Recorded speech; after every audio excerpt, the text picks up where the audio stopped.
नमस्कार। आज का डीप डाइव है मध्य प्रदेश के सिवनी रेलवे स्टेशन पर।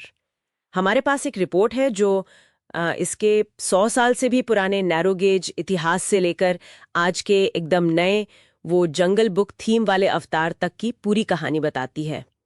मिशन है समझना कि ये बदलाव कैसे हुआ और इसके मायने क्या है, मतलब सिर्फ रेलवे के लिए नहीं बल्कि उस पूरे इलाके के लिए भी।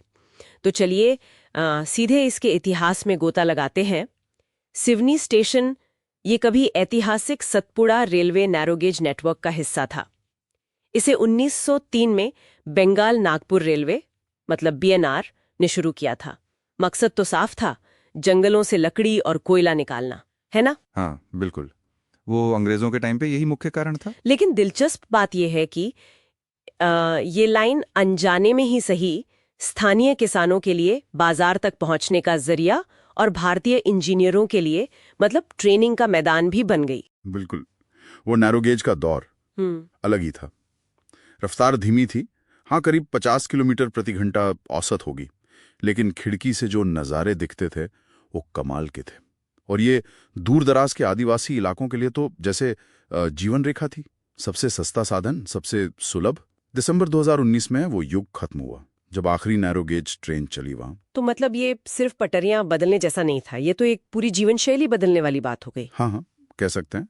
देखिए, नई ब्रॉडगेज लाइन रफ्तार लाई है, कुशलता है, बेहतर आर्थिक जुड़ाव है, ये सब सही है।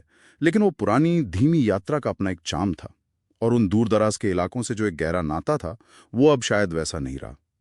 ये तरक्की की एक, कह लीजिए, कीमत है, जहां विकास के लिए उस पुराने अनुभव को पीछे छोड़ना पड़ा। और ये बदलाव आसान भी नहीं था, जैसा आपने कहा। रिपोर्ट बताती है लगभग 1300 करोड़ रुपए लगे इसमें। पुल बनाने के, जमीन खाली कराने थी, कई चुनौतियां थी, और फिर वो कोविड-19। हाँ, कोविड ने भी 1 साल की देरी करा दी। आखिरकार 24 अप्रैल 2023 को प्रधानमंत्री जी ने पहली ब्रॉडगेज ट्रेन को हरी झंडी दिखाई और अब पूरी लाइन बिजली से चलती है। जी है, पूरी तरह विद्युतीकृत, जो भारत के वो 2030 तक नेट जीरो कार्बन उत्सर्जक बनने वाले लक्ष्य में भी मदद करता है। बिल्कुल उसी दिशा में एक कदम है ये। तो आज का सिवनी स्टेशन, जिसका कोड SEY है, ये कैसा दिखता है अब ये दक्षिण पूर्व मध्य रेलवे यानी SECR के नागपुर डिवीजन में आता है। हाँ। 3 प्लेटफॉर्म, 4 बिजली वाले ट्रैक, दोनों तरफ स्टेशन बिल्डिंग और पार्किंग भी। और सुना है 2023 में इसे मॉडल स्टेशन का दर्जा मिला। हाँ बिल्कुल, इसे मॉडल स्टेशन के रूप में रेनोवेट किया गया है, और ये स्टेशन अमृत भारत स्टेशन योजना के तहत विकसित हुआ है। अच्छा, ये वो योजना है जो स्टेशनों को, हाँ, जो स्टेशनों को सिर्फ ट्रांसपोर्ट हब नहीं बल्कि शहर के छोटे मोटे सांस्कृतिक अड्डे जैसा बनाना चाहती है, जहां स्थानीय पहचान दिखे, विरासत झलके। सिवनी का वो अनोखा जंगल बुक थीम वो इसी सोच का नतीजा है। ये सिर्फ स्टेशन को चमकाना नहीं है, ये उसे एक कहानी देना है, एक पहचान। सही। और ये हमें सिवनी की लोकेशन और अर्थव्यवस्था से भी जोड़ता है। ये नागपुर और जबलपुर के बीच है, सतपुड़ा पहाड़ियों में। बिल्कुल सही जगह पर। और नेशनल हाईवे 44 NH44 वो भी यहीं से गुजरता है। तो अब ये सड़क और रेल दोनों का एक अहम जंक्शन बन गया है, मतलब एक मल्टी मॉडल ट्रांसपोर्ट कॉरिडोर। हाँ बिल्कुल, और इसका असर दिख भी रहा है। ब्रॉडगेज आने से खेती से जुड़े सामान का आना जाना, मतलब आयात निर्यात, वो बढ़ा है। स्टेशन के पास एक नया रैक पॉइंट भी बना है, मालगाड़ियों के लिए लोडिंग अनलोडिंग की जगह, वो भी दोनों तरफ से। इससे व्यापारियों को काफी आसानी हो गई है। अच्छा। ये उस पुराने दौर से बिल्कुल अलग है जब अंग्रेज यहाँ से सिर्फ वो संसाधन बाहर ले जाते थे। अब फोकस स्थानीय अर्थव्यवस्था पर है। चावल मिले हैं, चीनी मिले हैं, उनको फायदा पहुंचाने पर है। और अब आते हैं सबसे मजेदार हिस्से पर, द जंगल बुक कनेक्शन। हाँ, रुडयार्ड किपलिंग ने अपनी मोगली की कहानियों के लिए सिवनी के पास के जंगलों को ही चुना था। और कमाल की बात यह है कि वो खुद कभी यहाँ आए ही नहीं थे। हाँ, ये वाकई दिलचस्प है। मतलब उन्होंने सिर्फ सुना या पढ़ा होगा इन जंगलों के बारे में। और इसी कनेक्शन को भुनाने के लिए सिवनी को दुनिया का पहला जंगल बुक थीम वाला स्टेशन बनाया गया है। दुनिया का पहला? जी हाँ, करीब 14.5 करोड़ खर्च करके।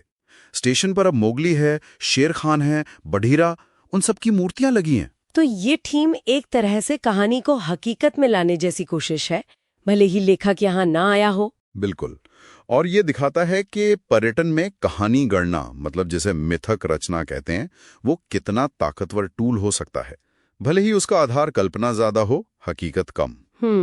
स्टेशन अब पेंच नेशनल पार्क जाने का एक मुख्य दरवाजा बन गया है। पेंच, जहां असली बाघ हैं। दूरी कितनी है स्टेशन से? देखिए, दूरी को लेकर स्रोतों में थोड़ा फर्क है। कोई 30 किलोमीटर कहता है, कोई 70।